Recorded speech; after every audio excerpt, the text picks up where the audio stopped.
Today, I am thrilled to have writer Isaac Marion with me. And you'll know if you listened to the show last week that I actually came to Isaac's work first through seeing the film adaptation of his book, Warm Bodies. And as always happens, if I see a film where I think the concept's super interesting and engaging, I always go back and read the book. And invariably, I love the book way more, which is the case here. I love both, but the book was both darker and funnier, which is a perfect combination for me. So I really wanted to have Isaac on the show to talk about that and far more things across his career. But before we dive in, Isaac, is there anything else you'd love people to know about you and your extraordinarily creative life? Well, other than the books that I'm known for, I think it's just up to them to figure out what they're interested in. I do a Yeah. lot of different things and no time to plug them all. So Yeah. Yeah, you do a lot of things. And we're going to dive into some of them from a craft perspective because I think it's interesting that you do so many things. But I actually want to rewind a little bit first because when I was doing the research for this show, I came across an online project that you had, and it looked like you were 24 when you did it, and it's labeled as an online magazine of humor and oh tragedy. God. So I don't know if that's accurate. I'm not going to ask you about it in detail, but I thought it was so interesting that it was labeled as humor and tragedy. I'm like, absolutely. At 24, you knew exactly what you were up to. So I wondered if you have Yeah. any memory of the creative impulses behind that and the role that humor was playing. That website was basically a blog, but it had a lot of multimedia kind of weird stuff mixed into it. But yeah, that was pretty much the first like public entertainment kind of thing I ever did. I started that I think when I was like 17, and it was just kind of it started out as just like an email list that I'd sent to my friends, and then I eventually put it on a website and then on Blogger, and it was just nonsense. But it's actually where I first started.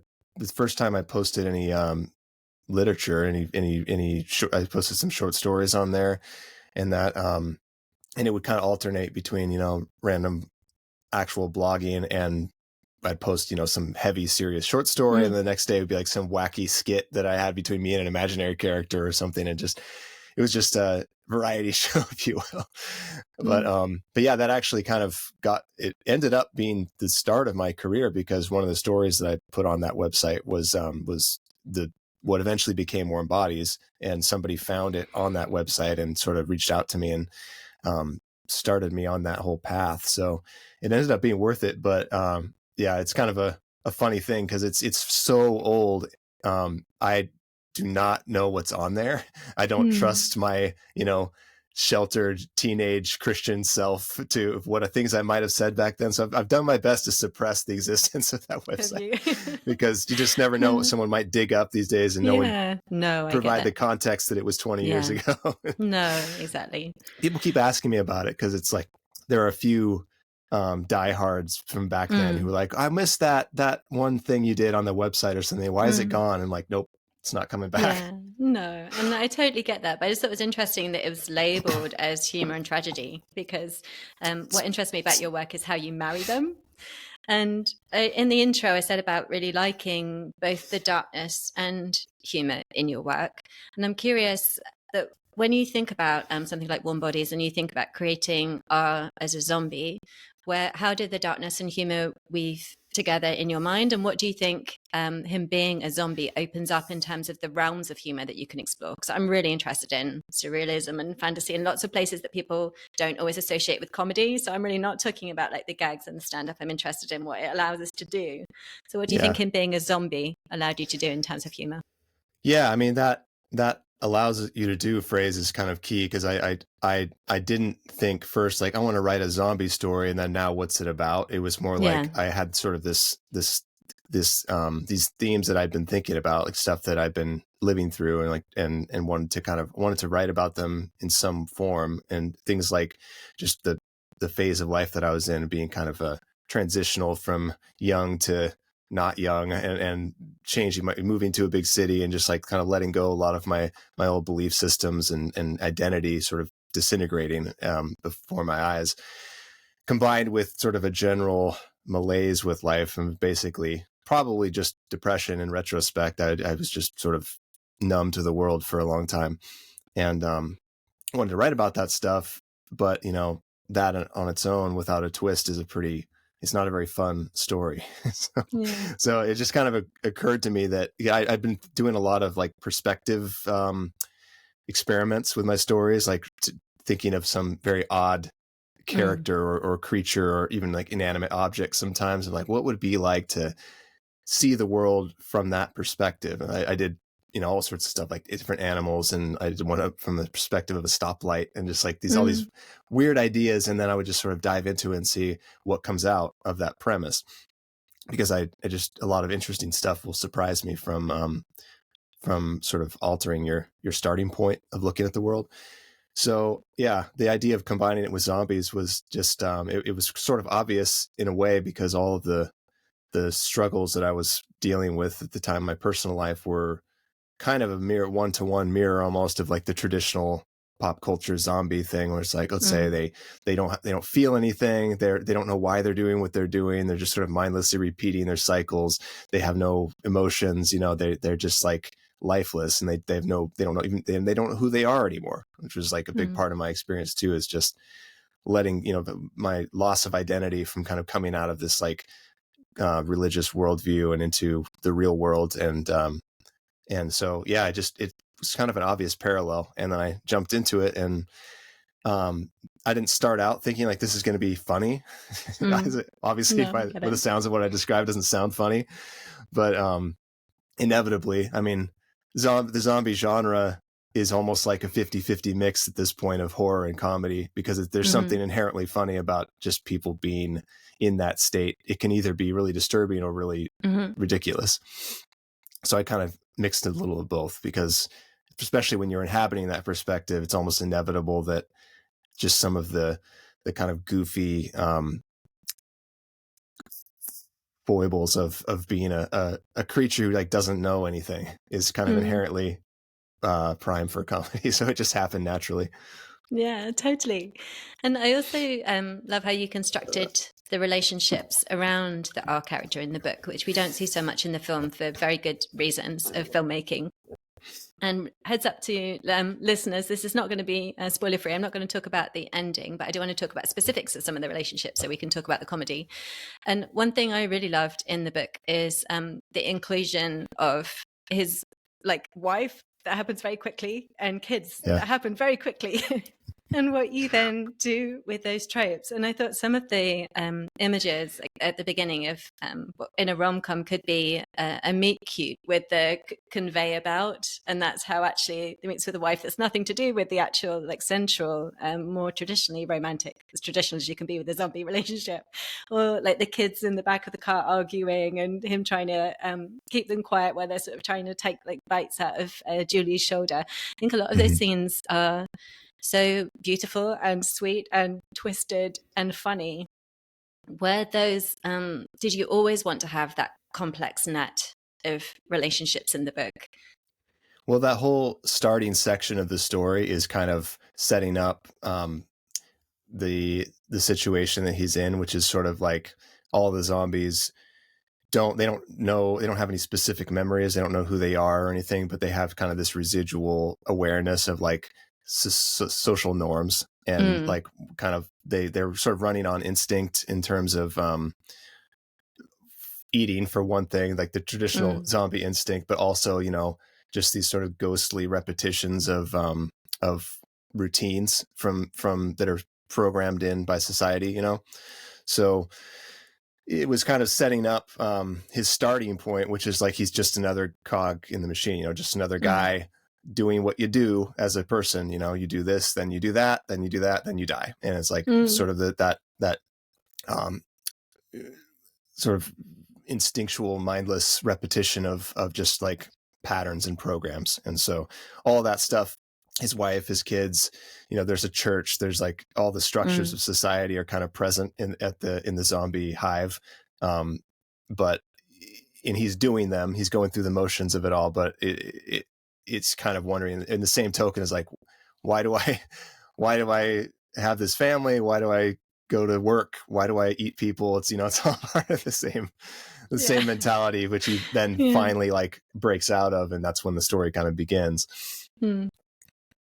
Yeah, no, I love that. But when you get to take it to those extremes, but it feels the same. There is like so much humor there when we're like, this is the same as commuting, or why do we do this? So but just taken to the extreme, there's just so much more space to laugh at it, I think, which I really appreciate.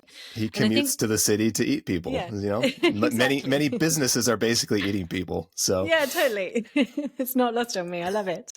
And I do also think in the voice there's like a really dry deadpan humor, which I really appreciate. And I know yes, of course he's a zombie, but I think that also my perception of that is that it also comes through in your other work, in your videos too. I don't know if it's because I'm a Brit or if it's how my brain works, but I really appreciate it applied to that. And I had to Google it just to make sure it didn't sound like an insult, because dry humor could sound like an insult, and it's not meant to be. It's my highest compliment. It's my favorite.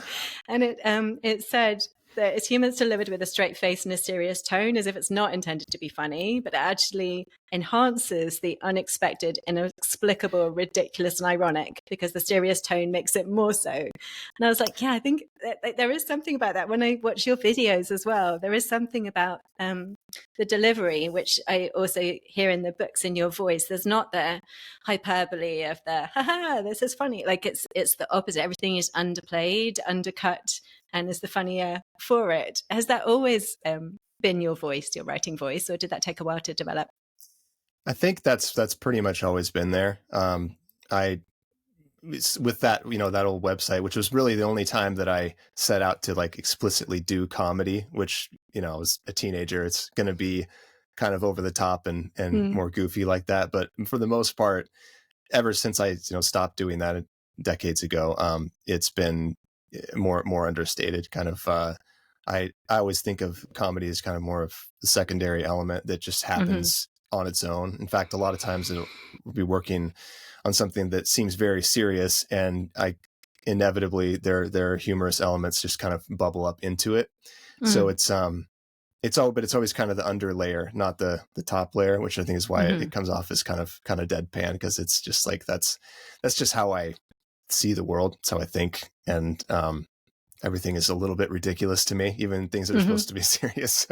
So even if I'm trying to be serious, it just kind of has a little askew feeling to it. Yeah, I think I really appreciate that. And I think I don't know, I feel like if you have a certain kind of brain that has a little bit of distance, it's really hard not to see things as ridiculous. There's so many things that I think are utterly ridiculous that I think other people think are normal. And I sometimes I wonder if it is just that distance, but even to the point of sometimes even like when you wake up and you are literally like this body. That's why I think zombies are so interesting. There'll be times where I'm literally like, this is absolutely ridiculous. I don't know how this is working. I'm sitting in this car, driving this car, and other people are like, what are you even talking about? Yeah. That's why I appreciate the zombies, because it's like, oh, I can pretend I'm thinking about the zombies, but actually being a human is kind of mind-blowingly surreal. Yeah, that mentality is kind of a blessing and a curse, because it on the bad side, it can make it sometimes hard to really genuinely experience life. You're always kind of, there's a distance from everything. You're seeing things in third person too often. Totally. It becomes hard to like really be in the moment with people and like feel the full inhabiting of what you're doing, which can be overcome at times, but it's always kind of that moment of that struggle of trying to like get the zoom level just right to where you want to be out enough to have perspective and like to understand that, your problems are not the end of the world, and all of the, the positive sides of it, which is that you can kind of see the humor and all the things that happen in life to yourself and to the world, and just all the stuff that could be really horrible if you're 100% inside it. You would zoom out a little bit so it becomes more of like a story that you're reading versus like you're actually being, murdered by a dinosaur or something. Then it's much more enjoyable. I enjoy life more being able to kind of pull the camera out to see it kind of from a distance, as everything, things are funny that wouldn't be funny otherwise, and things are bearable that might be unbearable. And so there's kind of that balancing of like, I want to live my life, I want to be in the room with people and experience things, but also I don't want to get lost in it and start to think that, my sensations and perception are just so real and they matter so much, because that's horrible. Yeah, that's a beautiful way of putting it. And it also interests me like where you point the camera then? Because I'm using the terms dark humor because that's what gets used, I feel like, particularly as soon as you talk about death. But and death, zombies, and obviously we're talking about warm bodies, but there's the whole series of the books and other things that are looked at within them, but that still involve humans coming to an end or struggling with existence. But sometimes I wonder, is it even dark though? When, like, why do we call that dark humor? I get what people do, but I feel like as soon as you start talking about death, it's dark humor, whereas death is like such a both incredibly sad and incredibly normal human thing. So that's not a question, but more just an appreciation of the fact that I really like. So I did have a little peek at some of the things from the early online thing, and there's a cemetery in it straight away, and it's like it seems like right from the beginning you've been like turning the camera on all those existential things and not avoiding them. And I love that humor can be that lens that does that, which is amazing. So yeah. Makes me wonder what exactly light humor is. yeah, I mean, it kind of seems like the nature of humor is sort of looking at the comedy of humanity, all the stupid things that we do. It's always kind of askew, it's like totally. Yeah. I don't know what non-dark humor really is. To me, it doesn't really exist. No, and again, is that like talking about cereal boxes or I don't know, sandwiches? I'm like, yeah, but that's not funny. Maybe like 5-year-olds have non-dark humor where it's just maybe. Like farts, haha, Maybe. But even that, I mean, farts are a classic human weakness that we all love to laugh at. So. Totally. So I wanted to ask you about your broader creativity. Because from all the things I've seen, like you've explored painting, you've explored poetry, drawing, music. It seems like you're prepared to let your creativity take any medium. And I also wanted to ask whether you're primarily self-taught in those areas, and if so, or however you've got to do them, and what helps you kind of learn and progress and continue to explore and push those things. Yeah, I've never had any formal training on anything, so I guess I would be self-taught as much as I've been taught, period. A lot of stuff I just kind of dive into it and see what happens, and with wildly varying results. But yeah, I mean, I've always kind of just dabbled in a little bit of everything. I think there's a lot of common ground in creative ability. There's a lot, the ability to write also includes the ability to, write songs, for example. There's lyrics, there's rhythm, there's a lot of crossover between different artistic disciplines. And I think everybody probably has, one or two things that are really their peak that they excel at most, but they probably could do other things too. So I've just been sort of exploring the field and trying out different things. I used to do a lot of things at the same time. Like when I was younger, I wrote and I did music and I painted all, simultaneously. And I would do one big project and then have some big show of some kind, like a gallery or release an album or something. And then I would just sort of drop it and switch to the other thing. And so was never really getting anywhere with anything because I wasn't focusing. And I had to kind of rein myself in at some point and be like, I need to sort of pick a major here and find something that it should zero in on. And so I kind of like had a meeting with myself of like, is it writing, music, or painting? And painting got the axe because I just decided, of all the things I can spend my time on, this feels the least rewarding in terms of like how much effort it is compared to like how satisfying it is. And also like the potential for a career as well, which I try not to focus entirely on, but it's certainly a factor. So I kind of put that to the side. I haven't done any painting for a long time. My visual art has shifted into more like photography, video kind of stuff, which I still really enjoy, but haven't used it in what I would call a serious way on Instagram, YouTube, etc. But it's just kind of a tool toward other medias. But yeah, I still like to dabble in everything. I think writing has become my main gig because it's just the one that took off. But these things can change, from year to year. The thing that took off can land again or crash and you pick up something else and start tinkering with that. So these days I'm in kind of a middle space where I'm still kind of in the literary realm, but it's not exactly like working that great for me. And so I'm exploring other side projects and other mediums, and just kind of seeing what's out there. And it's satisfying. It's fun to explore. What is it that you most love about writing? And there may be things that really frustrate you as well, but what do you most love about it, do you think? Yeah, I think the main thing that motivated me, the main thing that like drew me to writing in the first place, was just like, before I started writing fiction as a kid, I had this sort of frustrating feeling of all this stuff that was in my head that I couldn't share with anyone. And at the time, it was very fantastical. As a kid, I was really into fantasy, and there was all these daydreams of like other worlds and, magical realms and characters and stories. And it was so frustrating to not, you can't just sit someone down and be like, let me tell you about this dream I had or something, because nobody wants to hear that. You have to like take the effort to kind of congeal it into something real, and then deliver it in a format that people can absorb. And I've always loved writing. Writing fiction is kind of the most direct way, most direct transfer from my mind to a reader's mind. It sort of puts the whole thing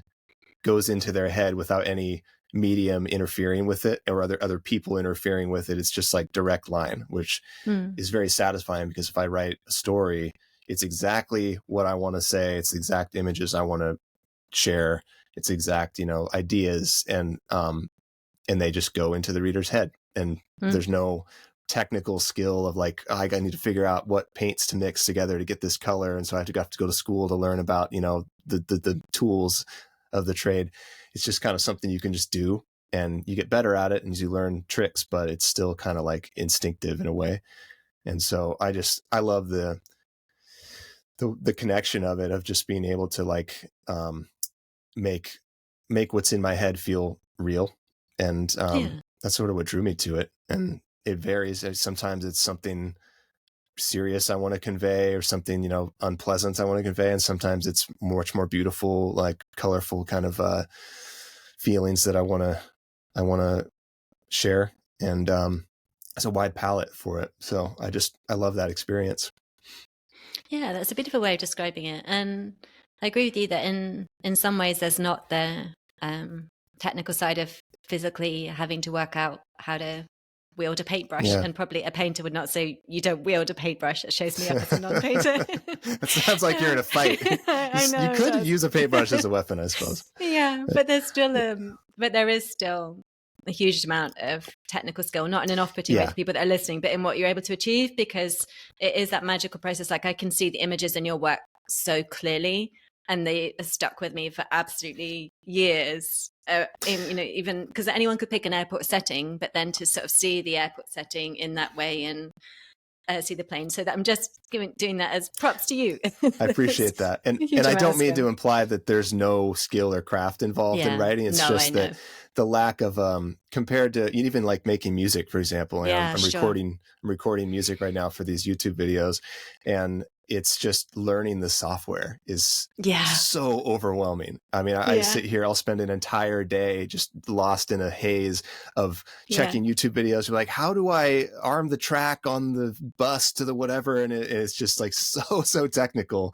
It has nothing to do with, it's not creative at all. It's just like learning programming basically. And same with video editing, same with pretty much all art forms now, except like actual painting. There's all this tech side to it that you have to get through in order to convey what you want to convey. And that, is another skill you can learn, but it's not as direct and intuitive. It's just like, I have words in my head and I put them here, and then people read them, and it just is what it is. Yeah. It's a lovely way of describing it. Very encouraging as well. And this is not an easy question when you're put on the spot, so don't worry if you don't have an answer to it. But are there any creators that you particularly admire for how they thread humor into their work, whether that's TV, film, books? And sometimes it's so broad, we're like, oh my goodness, so many. Well, that's actually so specific. I'm trying to think of that a particular blending. I guess a lot of art that I've treasured over the years does kind of have some of that blend. I'm thinking of like one of my favorite movies is Eternal Sunshine of the Spotless Mind, which is like a very poignant, sad movie with a lot of beautiful themes, but also like it's Jim Carrey goofing around, and like it somehow combines that. I mean, the director and writer of that, Michel Gondry, is not, I guess he kind of has a lot of humor, a lot of kind of playfulness in a lot of his other movies, but I feel like it really connected in a way that it hasn't in others. Even like some of the research I did writing Warm Bodies of like watching all the zombie movies, saw some of that too, like with Shaun of the Dead. That was Simon Pegg's movie, was a great hybrid of that, where it was more toward the comedy of that. But yeah, for some reason I feel like it's less common in books, or at least the books that I've read. Comedy is, I think, harder to pull off in a book. It often, in my experience reading, it more often than not just kind of irritates me because it's just such a fine frequency to dial in, especially, you know, when you don't have the advantage of like editing and music and all the stuff that film and even like stand-up comedy and stuff can use. They don't have edited music, but they have, you know, the timing and the physical presence and all that stuff. It's tricky in books. I'm nothing springing to mind of in the literary realm that fits that bill, but there's a couple for you anyway.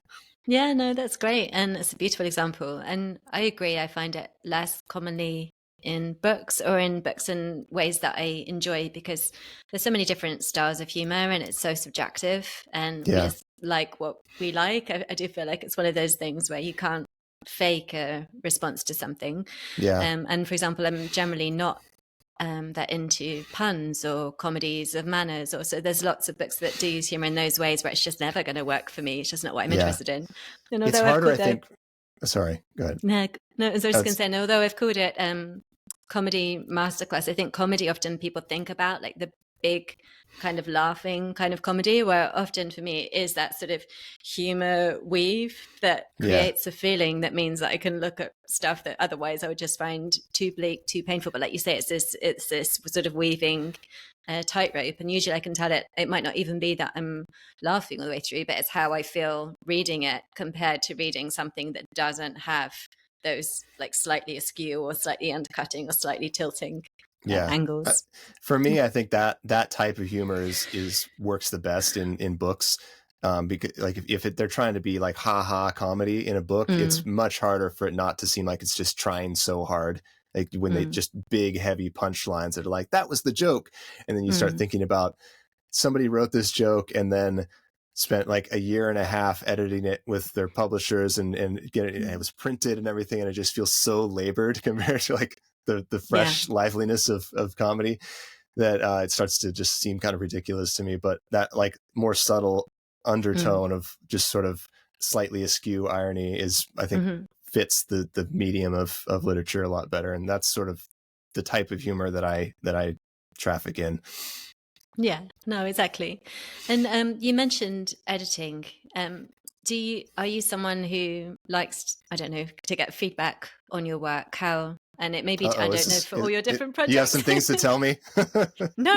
Some critiques of my 10-year-old novel. No, I should have phrased that better. It's too late. No, I think I was thinking because, I don't know, for example, your recent videos, it looks like where you live is quite isolated. And where I live is very rural and very isolated as well. And obviously there's the wonders of the internet now, so we can have as many connections with humans as we want and get as much feedback or as little feedback as we want. But I just wondered, for your creative process, and it's not about me giving you feedback, I promise.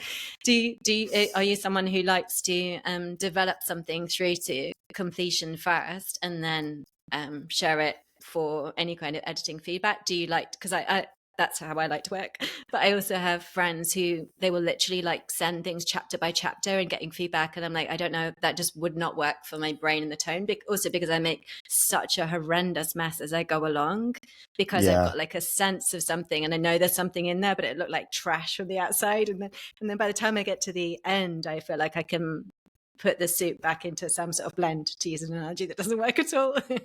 So I just am curious for you how editing collaboration feedback works. Yeah, I can't imagine working that way with I find a lot of fiction writers seem to want to share stuff where it's not even in the oven yet, let alone done. And they just start putting stuff out there in this sort of piecemeal way. And that's like a nightmare to me. The thought of anybody in the public reading stuff that I haven't fully finished is just horrifying. I very reluctantly send it off to my agent. Is the first person who I work with. He actually ends up doing the bulk of the editing. The way that publishing works these days, it's kind of like the editors do a lot less than they used to. They kind of expect it to be pretty much perfect before they even see it. So I spend, sometimes like a year.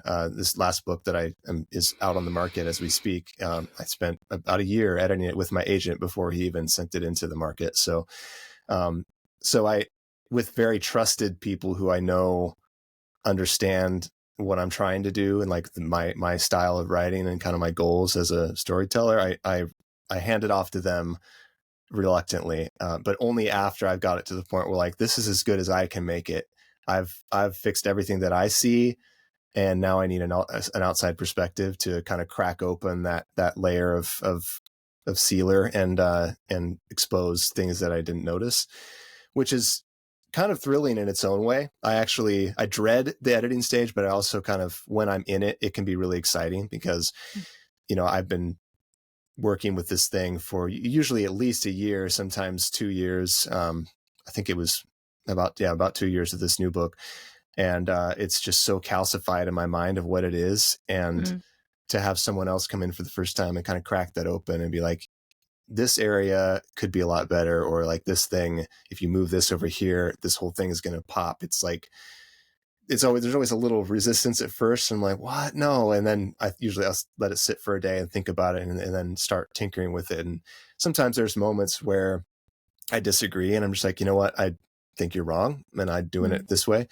And then there's other times where I'll try something and it just works so well that it's just this exhilarating sensation of like this whole section. I suddenly it's like you connect two wires together and the whole thing lights up like, whoa, I did not know that could happen.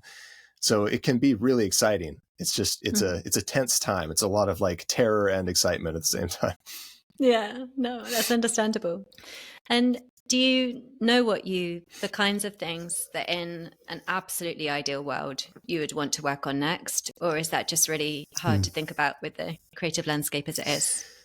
Yeah, I've been thinking about that a lot lately of just how, I had the privilege of enjoying a few years of creative freedom. Basically, I had a time where I made money off warm bodies and I was able to just like work on other stuff and whatever struck my fancy basically. And I didn't really have to be thinking yet about, at least I thought I didn't have to be thinking about this. I probably should have been in retrospect, but I thought like, I'll just do whatever, resonates with my soul in this moment. Just going to like do these experimental short stories or whatever. And of course, like it would be amazing to be in a position in your career to where you can kind of just do exactly what excites you and it will have an audience no matter what. And you won't have to worry about, paying the bills. But that's kind of the fantasy, which I would love to get back to. But on a more realistic level, I'm just thinking, there's probably going to be kind of a hybrid model for me these days. So like I'm going to keep writing books. But the industry is such a mess and there are just so many things that make that hard to like make it your whole life, that I've been sort of inspired to diversify lately and just get into other realms, none of which are making me money yet, except, I've dipped my toes in video game writing, which has actually turned into kind of like a nice little side gig where I don't have any major employment in that realm, but I've had little projects where someone approaches me to write, specific things for a game. And I've done that. And like, that's a realm I'd love to work more in. It's probably the most practical, application of the writing ability right these days, I think, in terms of, I tried my hand in Hollywood, did not like that experience. Don't think I'll ever really go back to that in terms of like trying to start a screenwriting career or anything like that. But that's also similar to novels in the sense that it's like these huge monolithic projects that you spend massive amounts of your life creating. And then it's just like, roll the dice. Do people like it or not? And if not, it's completely wasted, which is especially with screenwriting. It's just horrifying because literally if nobody wants to make your movie, it does not exist. Like nobody wants to read your screenplay for pleasure. It's just like you throw it out there. And I have several screenplays of complete stories that I spent a long time working on that are just in the archives. There's no way to share them. So that's really demoralizing.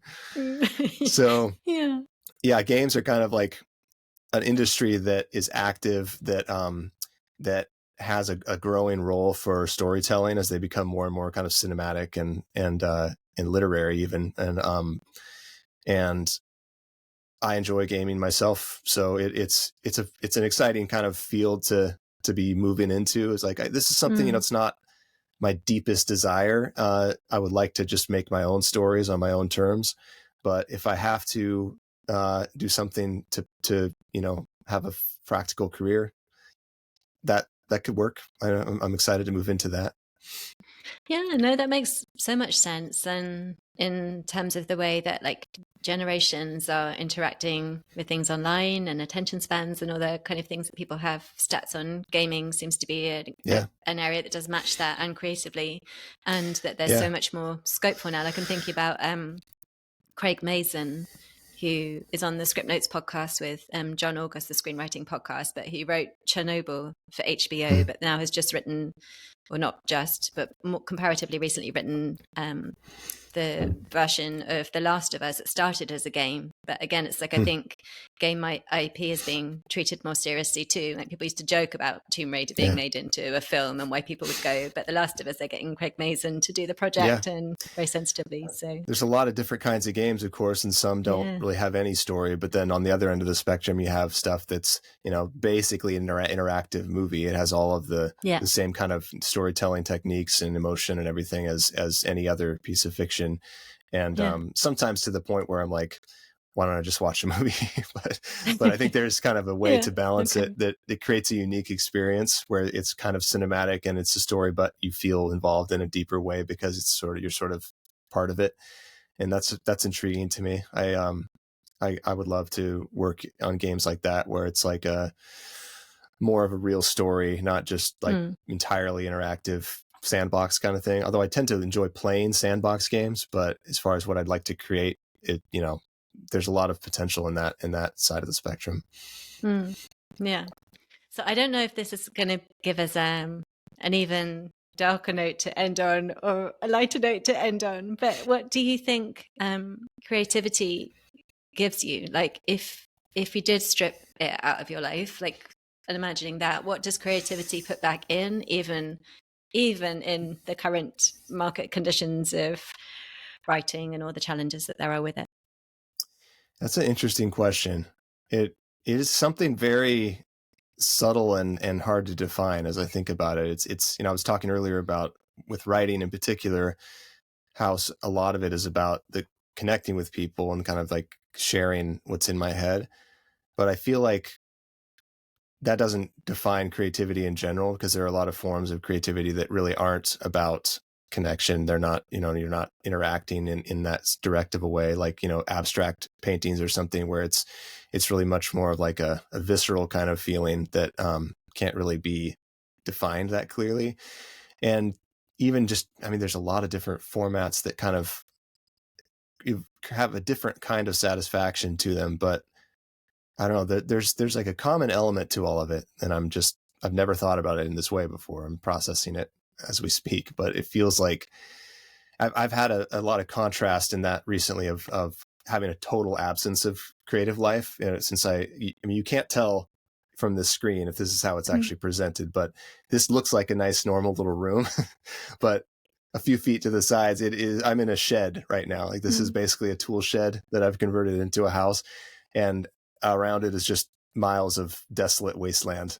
And I moved out here a couple of years ago, and it basically has become my job to convert this place into a home. And so I've spent a lot of time just completely in the physical world, like literally hammer and saw, just no time for frivolous nonsense like storytelling or whatever. It's like work, just work. And so I'll go months and months of this. I just finished building an outhouse, and it took me pretty much the whole summer to hack this, essentially outdoor bathroom together. And after a couple of months of that, I was just like, I feel malnourished. Like there's something deep inside me that is not being fed. And it's like, I can feel kind of my soul drying up. It's like, a very similar sensation to being dehydrated, where I was just like, I'm dying, like something is shriveling up. And I know what it is, because it's like this whole side of myself. I wasn't even, consuming entertainment for that most of that period. It was just like work all day and go to sleep.